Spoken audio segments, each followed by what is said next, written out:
Boa tarde a todos, que todos vocês sejam bem-vindos.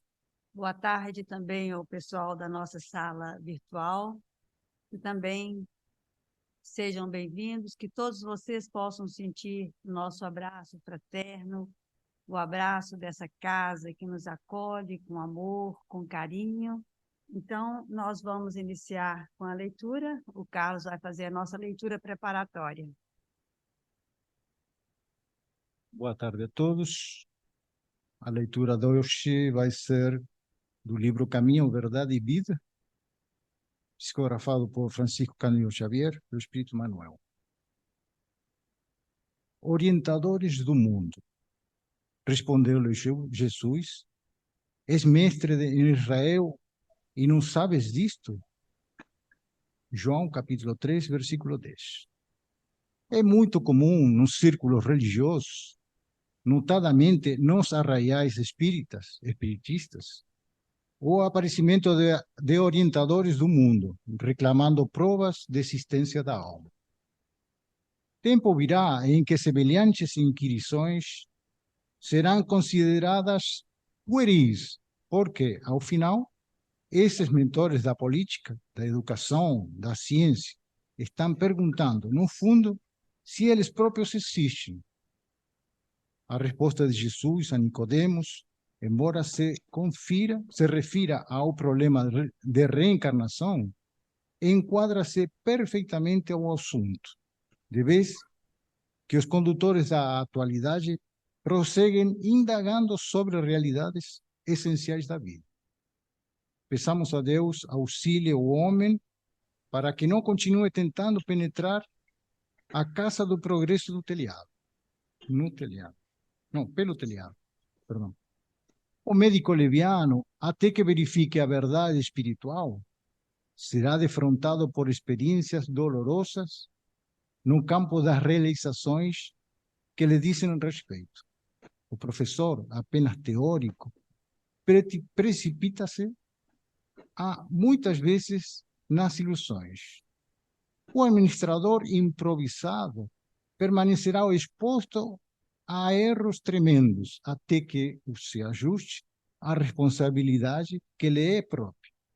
Por esse motivo, a resposta de Jesus aplica-se com acerto às interrogações dos instrutores modernos. Transformados em investigadores, dirigem-se nós outros, muitas vezes com ironia, reclamando a certeza sobre a existência do Espírito. Entretanto, eles orientam aos outros a se introduzirem na vida dos nossos irmãos em humanidade, considerando essa circunstância e em se tratando de problema tão essencial para si próprios, é razoável que não perguntem, porque devem saber. Vamos todos nós, neste momento, visualizar a imagem de Jesus. Jesus nos trouxe aqui. Jesus está aqui conosco. E nós fomos trazidos aqui neste ambiente, nesta Casa Santa, nesse hospital de almas, para ouvir os ensinamentos de Jesus. E que nós possamos ouvir atentos com os nossos ouvidos da alma e pedir a Ele que nos auxilie para que nós possamos, ao sairmos aqui deste salão, colocar esses ensinamentos em prática, para que Ele possa nos auxiliar e que nós possamos também, sempre que precisarmos, chamá-lo, porque Ele vai estar conosco. Ele está do nosso lado, sempre. Mas às vezes nós esquecemos. Então, nesta parte de esquecimento, vamos chamar Jesus. Vamos fazer o nosso pedido. Vamos pedir a Ele o que nós estivermos precisando.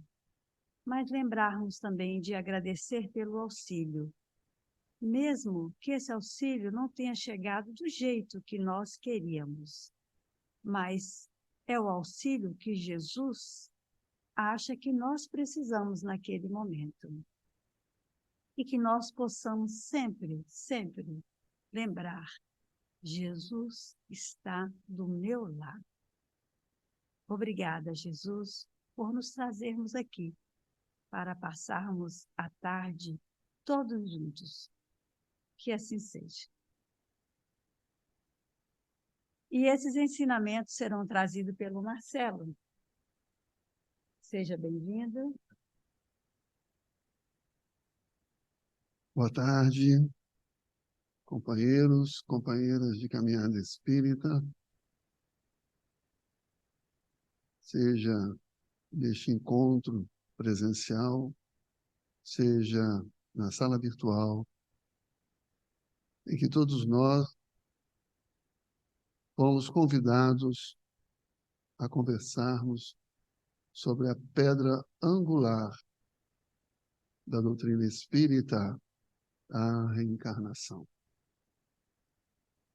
E eu peço a vocês as mais doces vibrações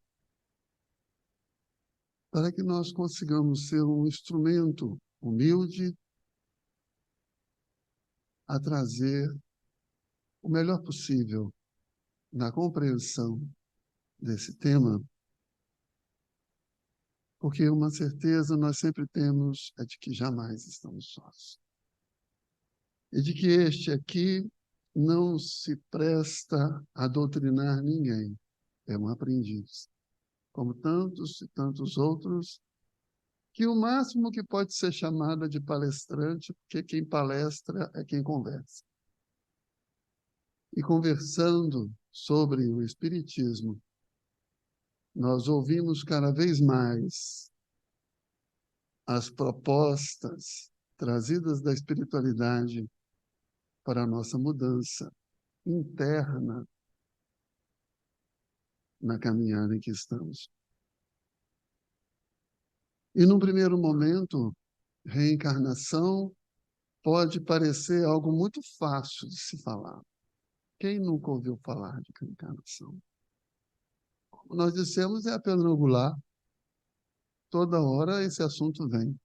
Toda hora essa palavra vem. Mas será que é fácil falar de reencarnação? Naquele tempo, a visão unitária de Deus, do povo judeu, que provinha dos hebreus,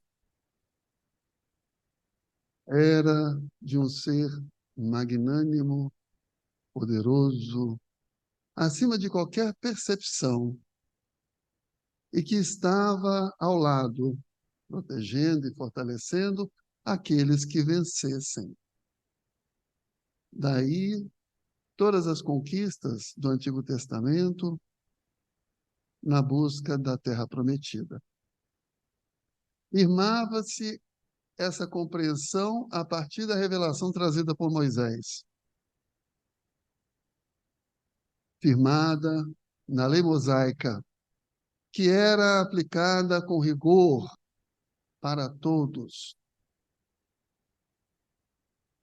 por aqueles que detinham o poder, no caso, os ocupantes do sinédrio. Mas havia também um anúncio, em todos aqueles tempos, de que um Messias chegaria, daquele que traria os sinais de Deus.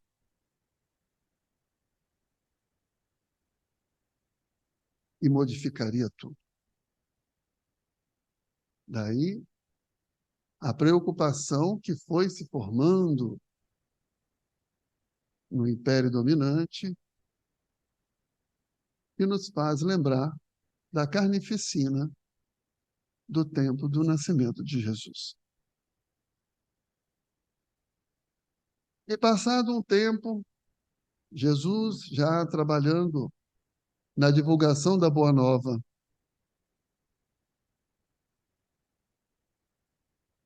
é visitado por um fariseu, Nicodemos, que não apenas fariseu, era um dos membros do Sinédrio. O Sinédrio, que estaria para hoje como um Supremo Tribunal Federal, ou também um Senado Federal, onde estavam aqueles que mandavam dentre os judeus.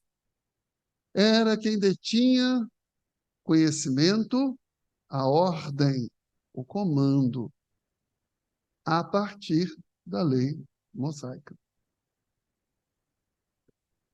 E agora eu peço licença para fazer a leitura do trecho bíblico trazido no Evangelho segundo o Espiritismo,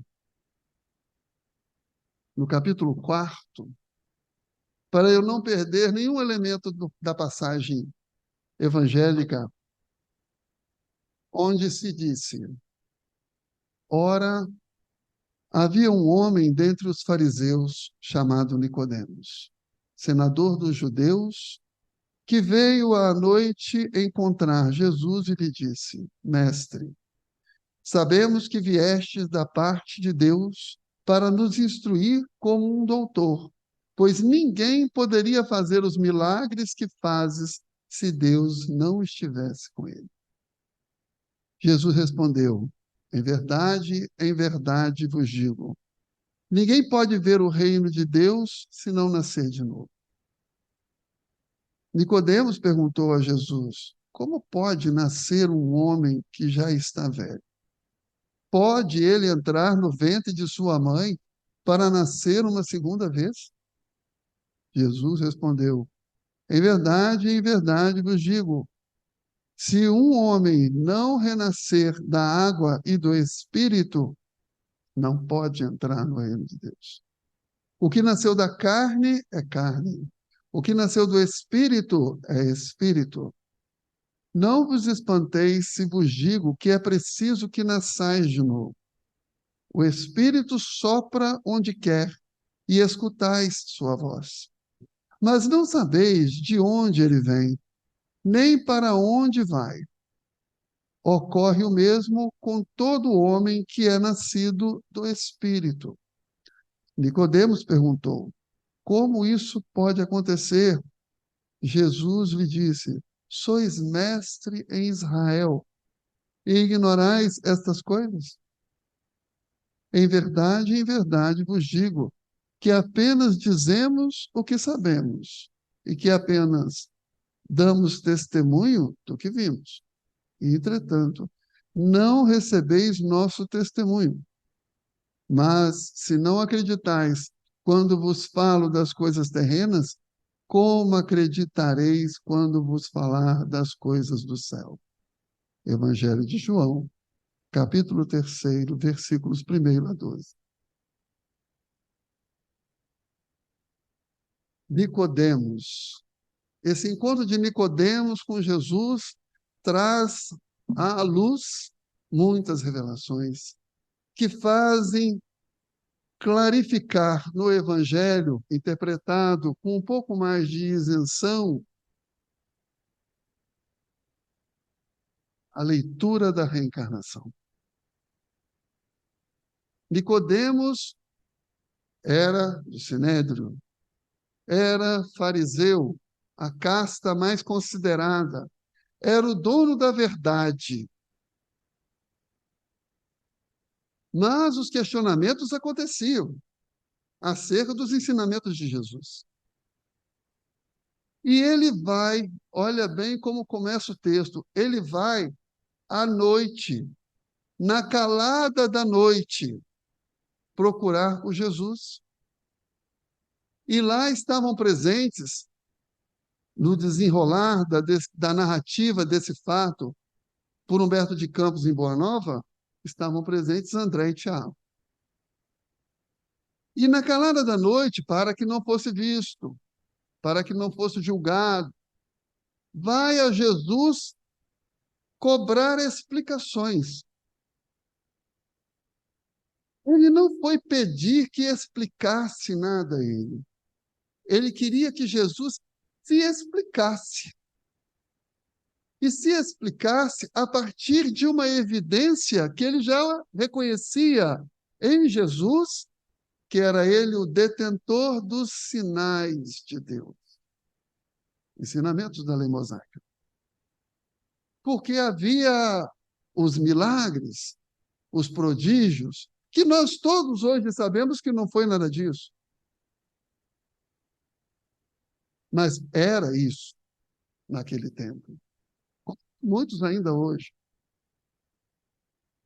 Então, o chama de mestre. O Senhor do Sinédrio chama Jesus de mestre.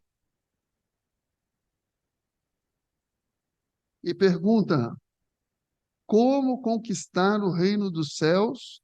Não é isso?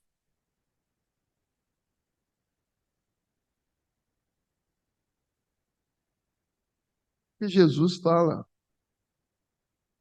em verdade vos digo que não é possível senão nascer de novo.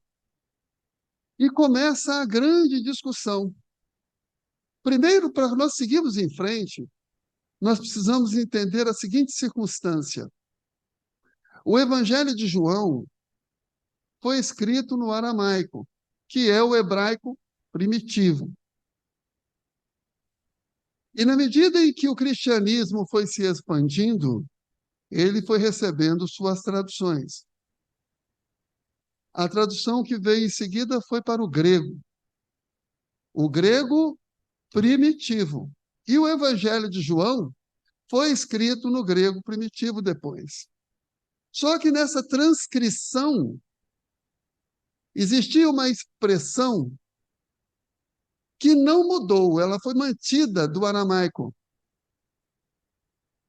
que era o verbo genau. O verbo genau, que significa gerar. Com as traduções que foram chegando, passa a se usar a expressão nascer. E por que eu estou falando isso? Porque na medida em que essas palavras são manipuladas, a compreensão dos textos vai mudando. Quando Nicodemos pergunta genau, que é origem de expressões como Gênesis, geração,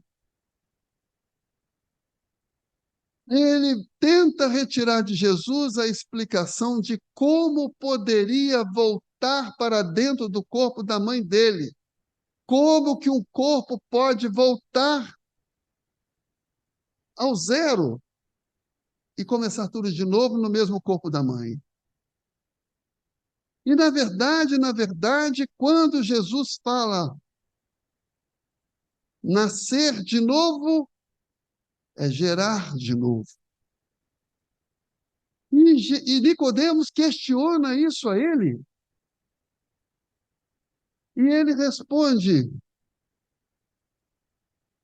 é necessário que nasçais do Espírito, porque o que nasce da carne é a carne, e o que nasce do Espírito é o Espírito.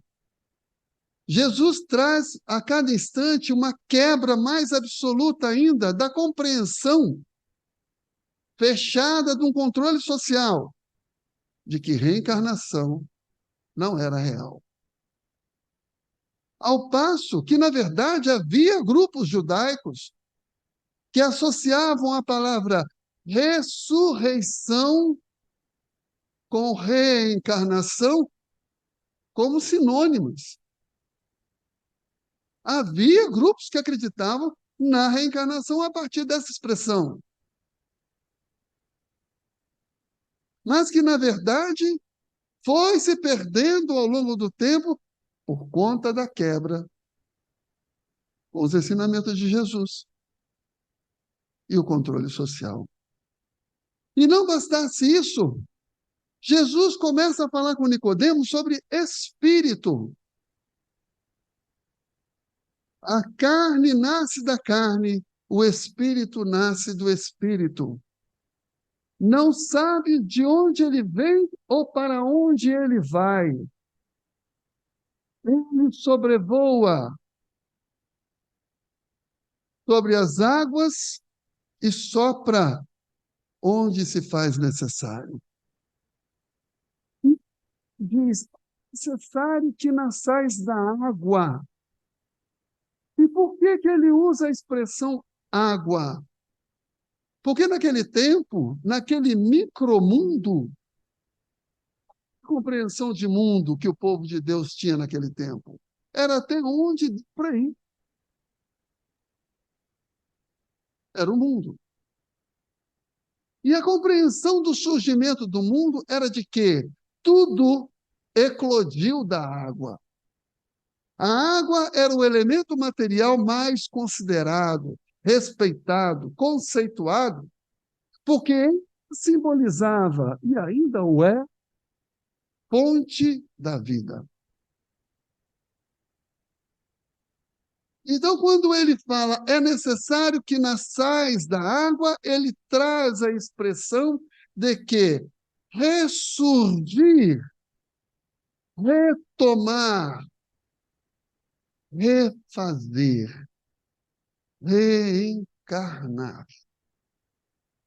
Nesse processo que nem mesmo a ciência hoje consegue negar, de que todos os elementos materiais que existem não se perdem, não se destroem, se reaproveitam e pelas orientações trazidas já no Livro dos Espíritos, totalmente reaproveitados para a formação de novos elementos materiais. É a constante transformação da matéria para servir à criação de Deus. Partindo-se da compreensão de que Deus não é mais alguém, não é mais o cara que detém o poder ou dá as cartas. Deus é o quê? É fonte, é Genau, é geração de vida permanente no universo infinito em que ele se apresenta, então, voltando com Nicodemo, como o Espírito, e depois acrescentavam a palavra santo, que paira sobre todas as águas. E não sabes de onde vem ou para onde vai, mas que sopra por todos os rincões da criação, por todos os espaços e universos e galáxias, derramando vida que jamais desaparece.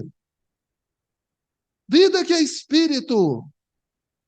Espírito que antes da sua individualidade, no reino nominal, surge no contexto do Criador como um princípio material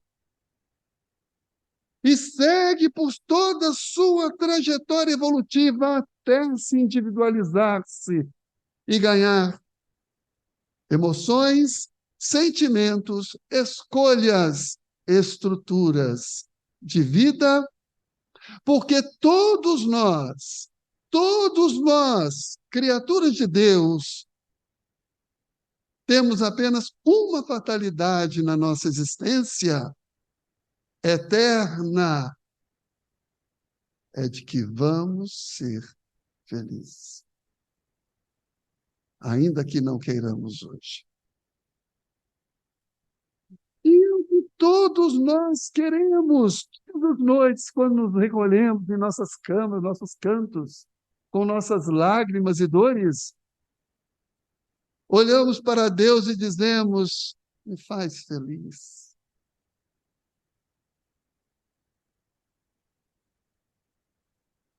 E na chegada da reencarnação está o veio da construção da felicidade. Na nossa casa, na seguir, uma companheira no ERG falou com o grupo, é difícil demais ser espírita. E o pessoal perguntou, mas por que é tão difícil ser espírita? Porque tudo é culpa minha. Fui eu que fiz. E aí o outro veio e disse, mas pensa de outro jeito. Foi você quem fez. Mas você pode fazer diferente. Ninguém pode te fazer mais ou menos triste, a não ser você mesmo. Você tem o controle da sua história nas suas mãos. Basta que trabalhe dentro de você. E aí chegamos na conversa de Jesus com Tiago e André. Pulei Nicodemos? Não, porque o finalzinho de Nicodemos é para daqui a pouco. Tiago e André conversam com Jesus. Falam, mas como é que faz isso? Mas como assim? Vai ter que entrar no corpo? Eles seguiram na mesma toada de Nicodemos. E Jesus, me perdoe a maneira jocosa de dizer, vira para os dois e fala, mas até vocês, e vocês estão entendendo nada? Eu garanto que mandarei um consolador, e que ele estará com todos, mas uma verdade eu deixo, que haverá a necessidade do escândalo, mas ai daquele por quem ele vier. E numa interpretação precipitada que possamos fazer dessa fala de Jesus, parece que ele institui o medo de estar até respirando, quando, na verdade, ele diz que haverá a necessidade do escândalo, porque pelo veio da reencarnação, o escândalo, que nós chamaremos agora das nossas dores, limitações, insatisfações e dificuldades, nos servirão para a nossa transformação moral. E ai daquele por quem ele vier, vai ter sempre que ter o algoz. Não. Ai daquele, mas é ai dele por ele mesmo, porque Deus não cobra de ninguém. Ai, porque ele está se prejudicando, mas jamais estará fora da misericórdia divina. O Espiritismo, com a proposta da reencarnação, nessa ressurreição da reencarnação, nos informa que não existe culpa, que não existe débito, que não existem contas a pagar a ninguém,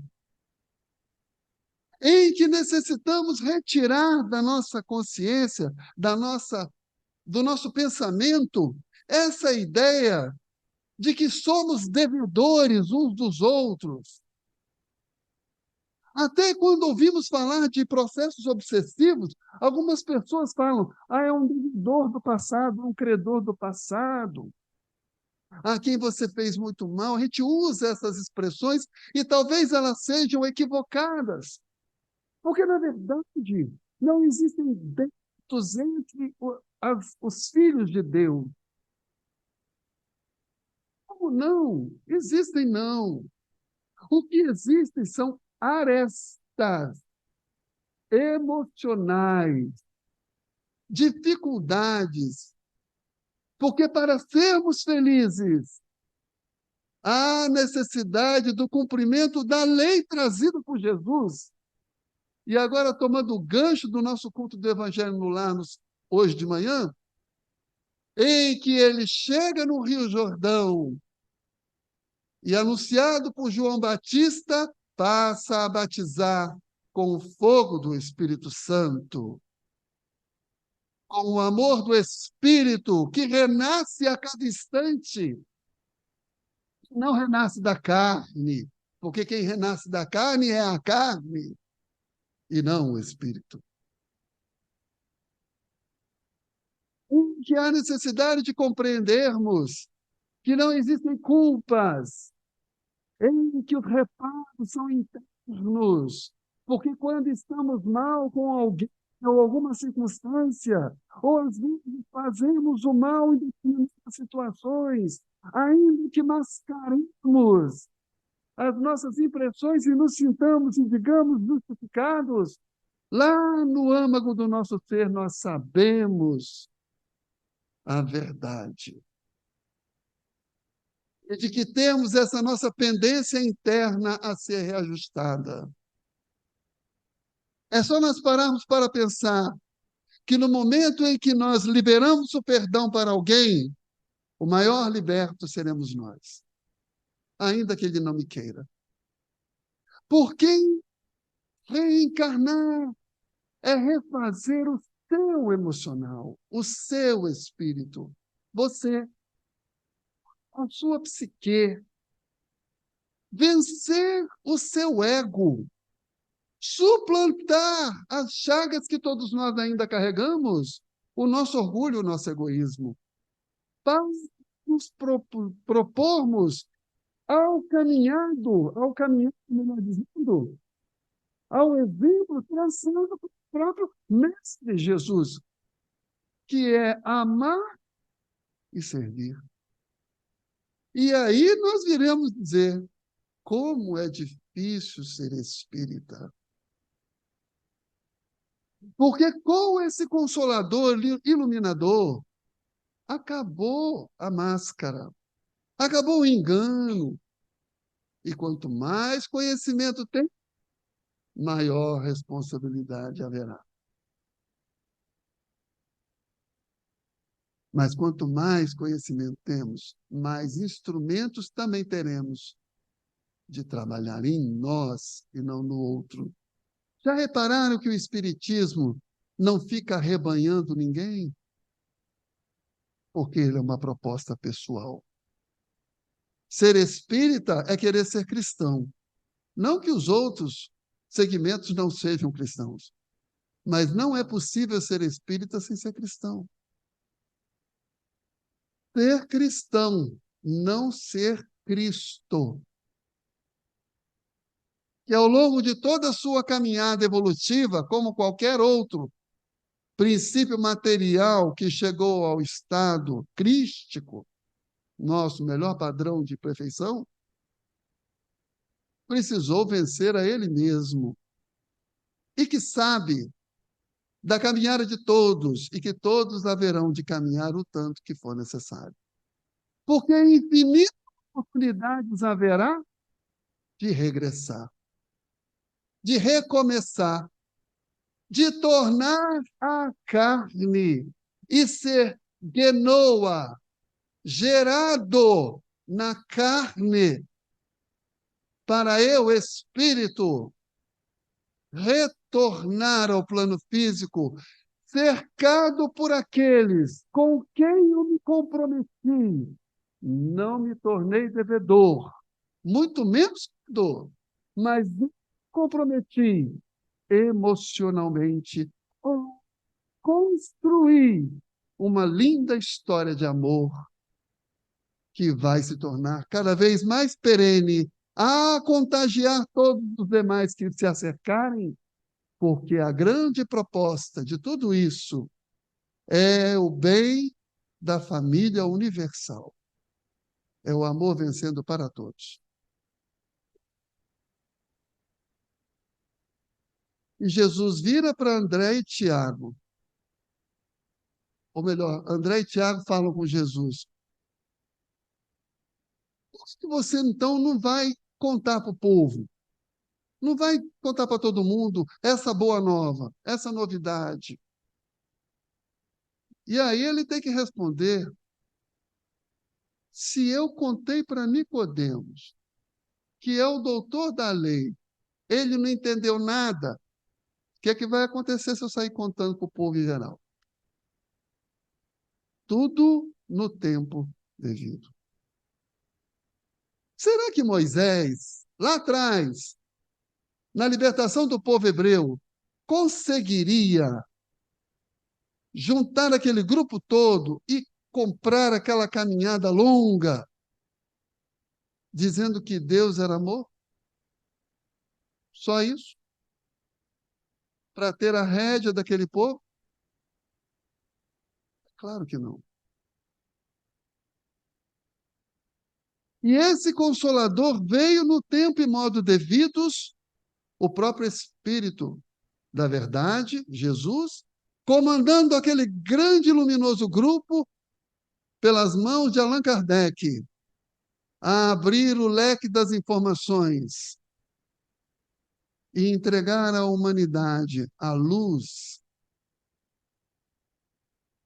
para vencer-se uns aos outros, uns a si mesmo, melhor dizendo, cada um consigo mesmo, pela força do amor.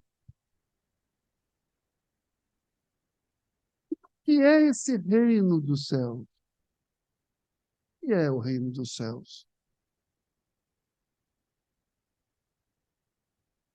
Será que o reino dos céus é um lugar específico? Como alguns espiritistas dizem, ir para o nosso lar. A gente está tão preocupado para onde a gente vai quando desencarnar. Quer ir para o nosso lar, quer ir para lá, quer ir para cá. Uns acham que é aquele momento de felicidade perene, eterna, que não vai fazer mais nada. Vai ser feliz por resto da vida tocando harpa.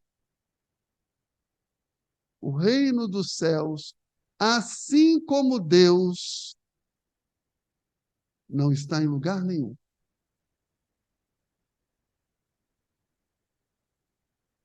Não está. O céu é o céu, só isso. Azul, às vezes nublado, ou escuro à noite. Não existe nada lá, esperando para você conquistar um reino. O reino dos céus é dentro de cada um de nós. Quando ele diz, o Espírito nascerá do Espírito, ele diz, é da sua transformação moral, da sua depuração. Reencarnar na visão macro da conquista desse reino dos céus é o instrumento pelo qual tornamos ao plano físico para nos aprimorarmos emocionalmente, espiritualmente, psicoafetivamente, cada vez mais, por quantas vezes mais forem necessárias. E alcançarmos esse reino dos céus pela nossa evolução. Mas, no sentido micro, está na sua pacificação. O reino dos céus está em você. O céu, o inferno, são meras alegorias humanas. Da noite para o dia, podemos estar no céu ou no inferno. Basta escolhermos nas nossas teimosias, nas nossas dificuldades, nas nossas dúvidas. E como nós, espíritas, temos dúvidas. Emmanuel, quando fala sobre exatamente a parte final da conversa com Nicodemos, em que Jesus fala, vós que sois mestre, não compreendeis das coisas da terra, como vou falar das coisas do céu? nos arraiais espiritistas, quantos de nós ainda têm dúvida? Ainda tem dúvida da presença de Deus? Ainda tem dúvida de que você não vai acabar? Ainda tem dúvida da reencarnação? E Haroldo Dutra, num grupo de estudo, até fala de um senhor em Belo Horizonte e disse a ele: existem muitos espíritas órfãos de Deus, porque professam, porque falam, porque estudam, porque palestram. Mas quando a porta aberta, eita, dá aquele medo, dá aquela dúvida.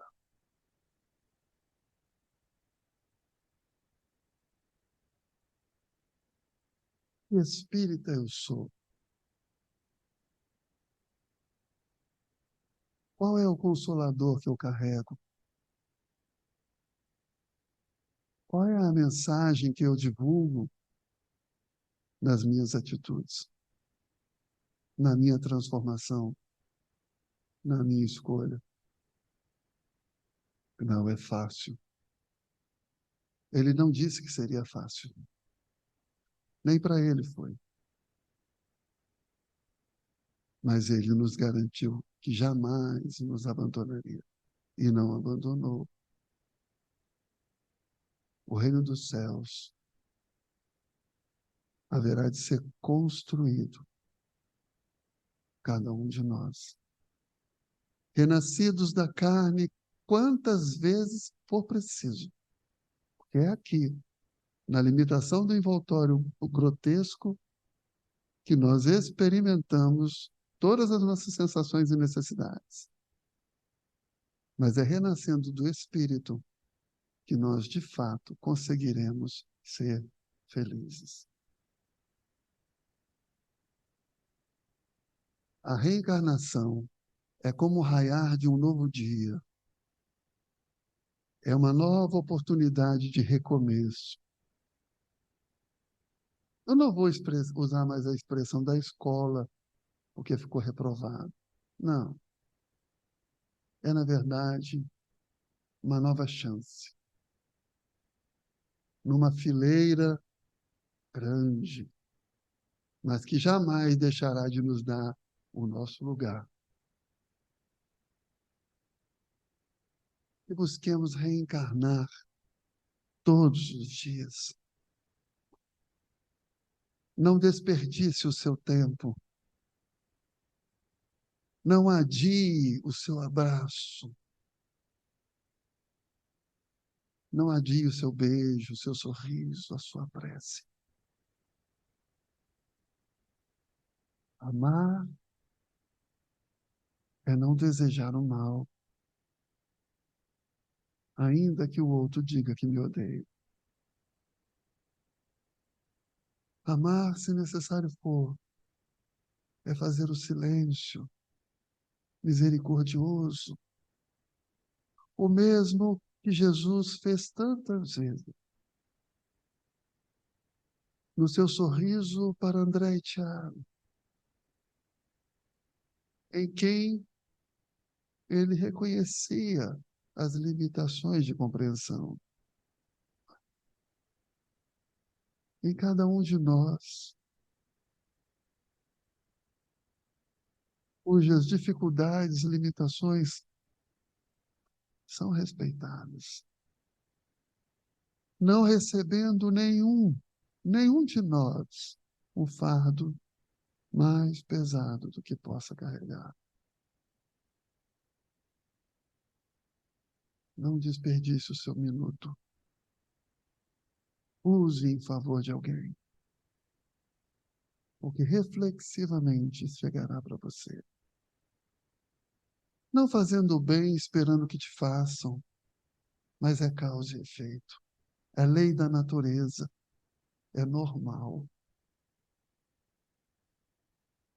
Perceba que quanto mais você sorrir, ainda que o seu coração esteja dilacerado com suas querelas, mais leve estará. E um sorriso chegará para você. E nas suas noites,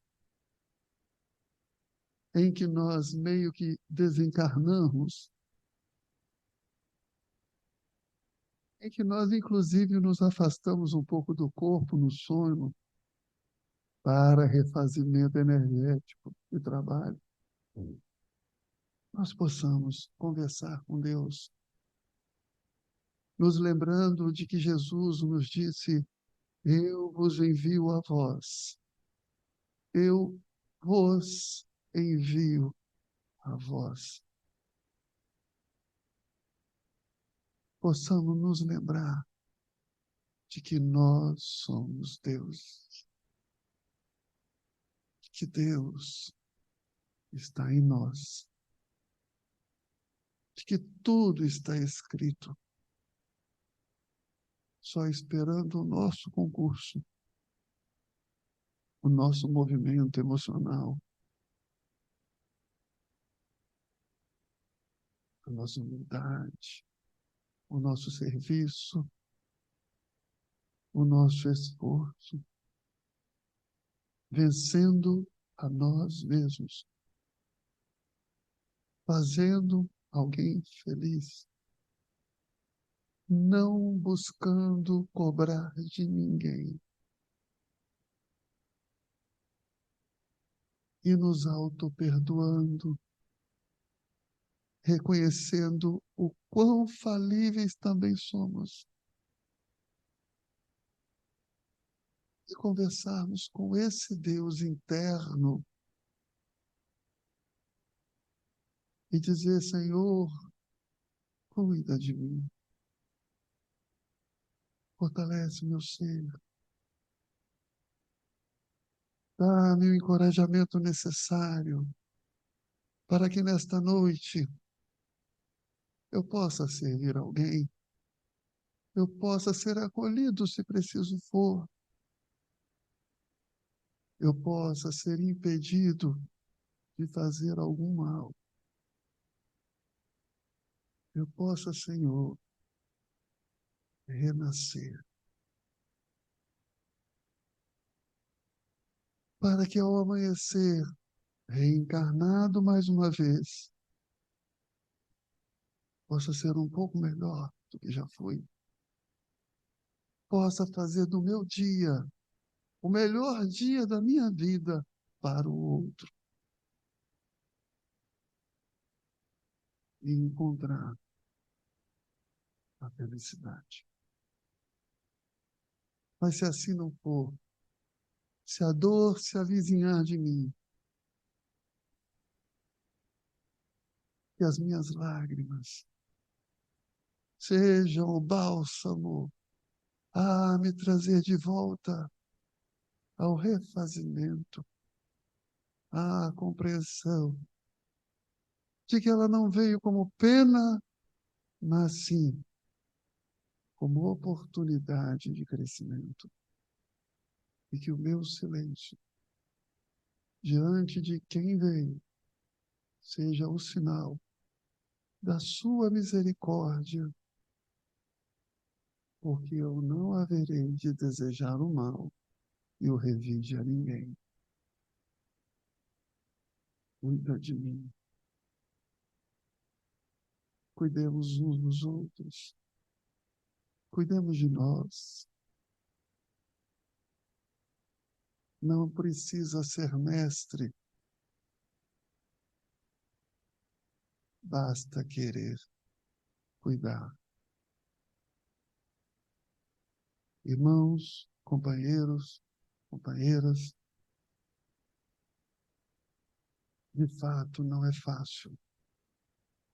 E por isso, todas as noites, nós iremos desencarnar. Para ao amanhecer, ainda que num dia frio e nublado, a luz possa brilhar.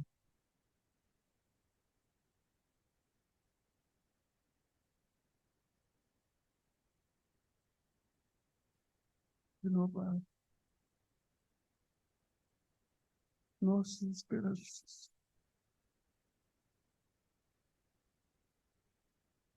Dos nossos corações consigam se pacificar e nós trabalharmos todas as nossas dores e inseguranças, amando o próximo e aceitando com resignação os comandos divinos, porque ainda que tudo se acabe na terra, nossos amores estarão nos esperando. E a vida brilhará para sempre. E Maria Dolores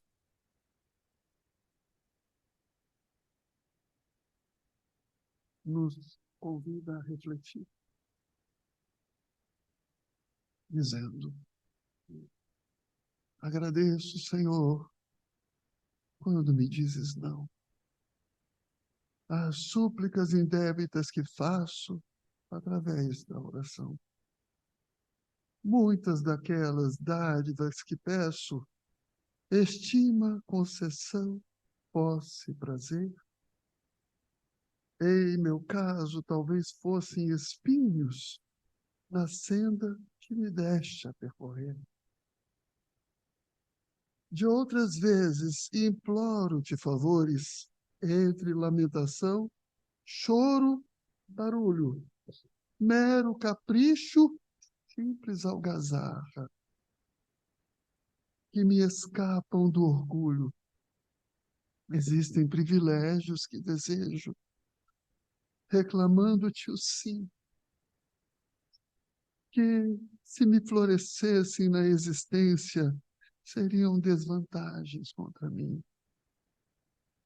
Em muitas circunstâncias, rogo afeto, sem achar companhia em qualquer parte.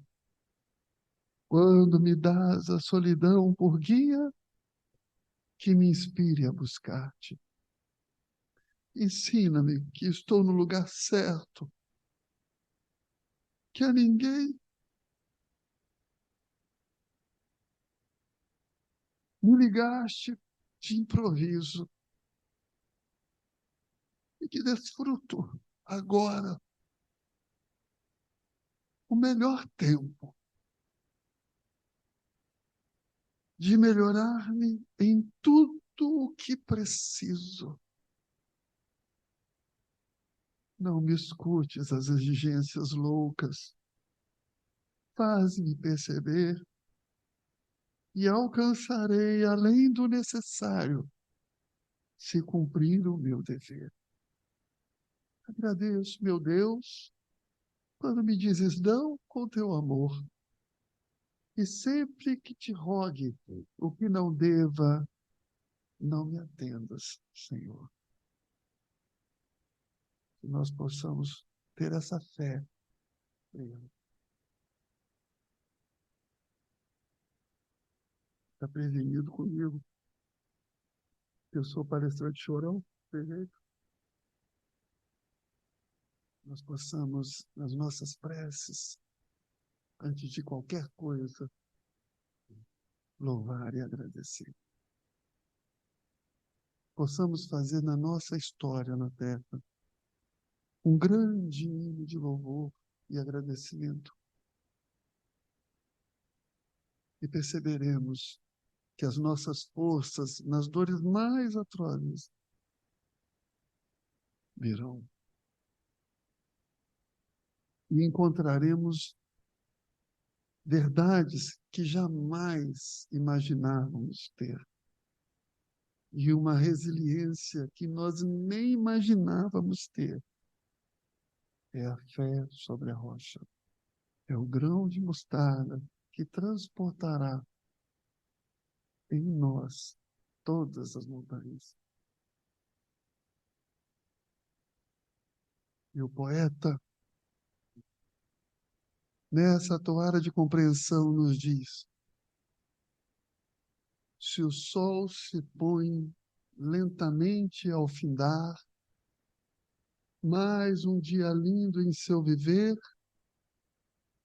se a lua você vê clareando ao seu redor e as estrelas brilham lá no céu, agradeça ao Pai pelas coisas que ele fez. E tudo que ainda irá fazer. E se alguém que você ama e sorrir e compreender, agradeça a Jesus pelo seu viver.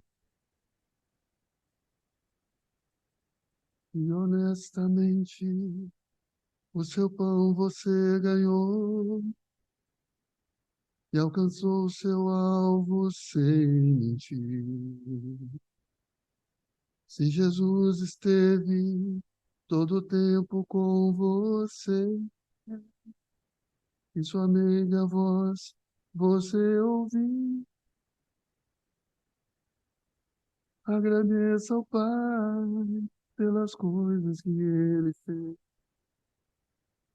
e tudo que ainda irá fazer.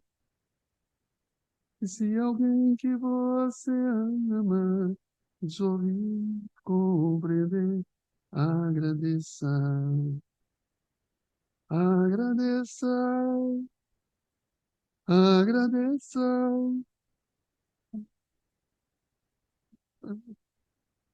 agradeça ao Pai pelas coisas que ele fez e tudo que ainda irá fazer. E se alguém que você ama lhe sorrir e compreender, agradeça, agradeça, agradeça a Jesus pelo seu viver.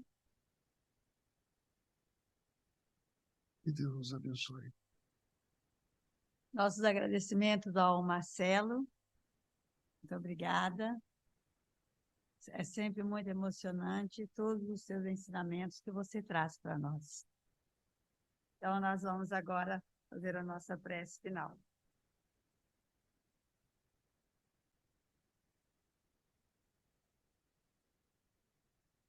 Vamos elevar nosso coração a Jesus, aliviar nossos pensamentos. Mestre, sentimos aqui sua presença nesse momento, nessa tarde maravilhosa, essa tarde emocionante, com os ensinamentos que nos foram dados. Muito obrigado por essa bênção que nos permitiste, que possamos levar esses ensinamentos, isso que foi feito hoje aqui, que aprendemos, para nossos hogares, para nossos lares, para nossos amigos, nossos vizinhos, nossos familiares. E agradeço, Senhor, por esse momento tão maravilhoso. Pedimos a bênção para todos nós aqui presentes e aqueles que não estão no momento, não puderam estar por alguma coisa, ou que estão online. E se me permite, vou fazer também uma bênção para nosso querido irmão Alcino, que está internado no hospital de Serra de Farias, na UTI, para que ele possa ser assistido pelos irmãos espirituais. Muito obrigado, Senhor, que a paz esteja sempre conosco, agora e sempre. Que assim seja.